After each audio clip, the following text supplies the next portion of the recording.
Political party से बहुत भरोसा रखते हैं, उस भरोसे को थोड़ा कम करिए। मैं क्यों कह रहा हूं ये बात? पॉलिटिकल पार्टीज को चुनाव लड़ना होता है, वो नफा नुकसान तराजू पे डालती है, और हम वो स्केल डेवलप नहीं कर पाए हैं कि हम ये कहें कि जो हमारे हक की बात करेगा उसको हम तख्त पे बिठाएंगे, जो हमारे हक की बात नहीं करेगा उसको फर्श पे ले आएंगे।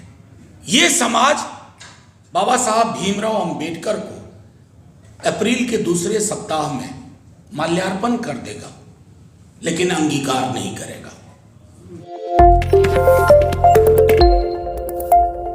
सांसद मत समझिए, दिल्ली विश्वविद्यालय के एक शिक्षक के रूप में हूँ, जिसकी एक समझ विकसित हुई है इसी देश के संविधान को पढ़ के, इस देश के तमाम वैसे लोगों को समझ करके जिन्होंने धारा के विपरीत काम करने का निर्णय लिया। कोई भी मुल्क बनता संवरता धारा के साथ में नहीं है, धारा के विपरीत जाने से बढ़ता है। चाहे इतिहास देख लीजिए, वर्तमान देख लीजिए। आज होम मिनिस्टर साहब का रिस्पांस था पार्लियामेंट में।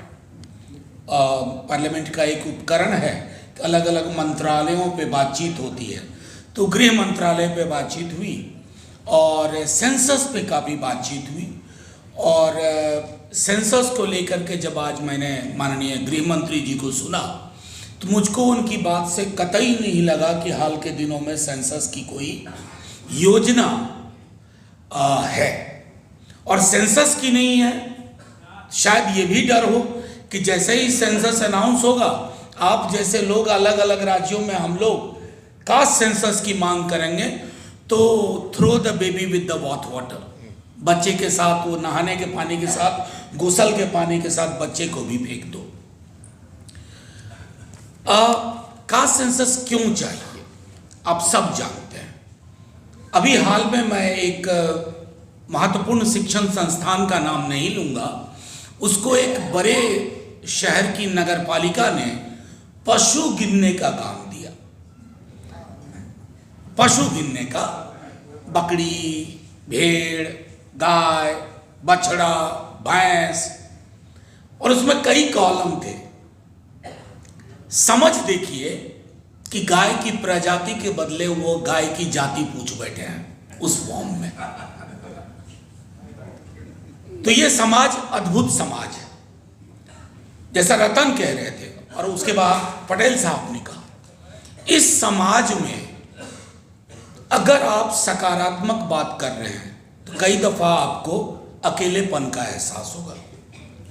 मैं कई मंचों पे ये बात कह चुका हूं, हमारे कई साथी, आप लोग पॉलिटिकल पार्टी से बहुत भरोसा रखते हैं, उस भरोसे को थोड़ा कम करिए। मैं क्यों कह रहा हूं ये बात?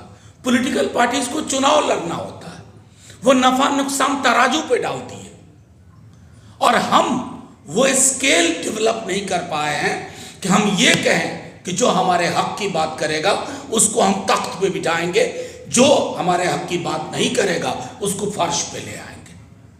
वो ताकत तो पैदा करनी होगी, और उसमें पॉलिटिकल पार्टी आपका सहयोग नहीं करेगी। वो ताकत आपको अपने विचार से अलग अलग शहरों में, बहुत मुश्किल है, देश में लड़ाइयां मुश्किल होती जा रही हैं। मैंने अपने बचपने से लेके आज तक इतना धर्मांध समाज नहीं देखा था। धर्मांध, इतना धर्मांध समाज। ये समाज बाबा साहब भीमराव अंबेडकर को अप्रैल के दूसरे सप्ताह में माल्यार्पण कर देगा, लेकिन अंगीकार नहीं करेगा। ये मिसमैच है हमारे सार्वजनिक जीवन का, मिसमैच है, कॉन्ट्रडिक्शन है, विरोधाभास है। और बहुत पहले कई अवसरों पर बाबा साहब भीमराव अंबेडकर इशारा करके गए थे। हम तमाम लोग अंबेडकराइट हों या ना हो, अंबेडकर को अगर हम ये मानते हैं कि उन्होंने इमेंसिपेशन का, लिबरेशन का एक मंत्र दिया, एक बात कही, तो ये व्यवहार हमारा विरोधाभासी है। इस व्यवहार को भी मैं सेल्फ क्रिटिसिज्म भी करना चाहता हूं। आपके माध्यम से। इस धर्मांध समाज में, रतन ने कहा ना, कुंभ में अगर 40 करोड़ गए तो हर तीसरा व्यक्ति गया है कुंभ। हालांकि ये झूठ ही है, क्योंकि मेरे मोहल्ले से कोई नहीं गया, मेरे गांव से कोई नहीं गया, यानी कि मेरे गांव का वो सैंपल ही नहीं है उसमें। लेकिन अब योगी जी कह रहे हैं तो ठीक ही कह रहे होंगे, आंकड़ा तो है, जाने वालों का आंकड़ा है, मरने वालों का नहीं है। खैर चलिए, उनकी मर्जी। इस धर्मांध समाज में, बल्कि मैं आपको यहां तक कहूं, बाबा साहब भीमराव अंबेडकर को इस तरह का व्हाट्सएप बेस्ड धर्मांध समाज नहीं मिला था, जहां झूठ सच को प्रतिदिन हराता हो। उसमें आपकी हमारी लड़ाई मुश्किल होती जा रही है। पॉलिटिकल पार्टीज के अंदर भी, मैं किसी पार्टी का नाम नहीं लूंगा, जब कास्ट सेंसस की बात होती है, जैसे एक छोटा उदाहरण दूं, हालांकि उसके बाद मेरी बड़ी ट्रोलिंग हुई ईडब्ल्यूएस रिजर्वेशन को लेकर के। मैंने कुछ बातें रखी थी और आज भी कायम हूं। सुप्रीम कोर्ट ने भी मेरे उस स्टेटमेंट का कॉग्निजेंस में लिया था। मैंने कहा दस्तावेज कौन सा है? मंडल कमीशन आया तो आपके पास दस्तावेज था। इस केस में आपके पास कौन सा वो सर्वे है, कौन सी वो स्टडी है, एथनोग्राफिक स्टडी हो, एंथ्रोपोलॉजिकल स्टडी हो, कौन सा है? कुछ भी नहीं।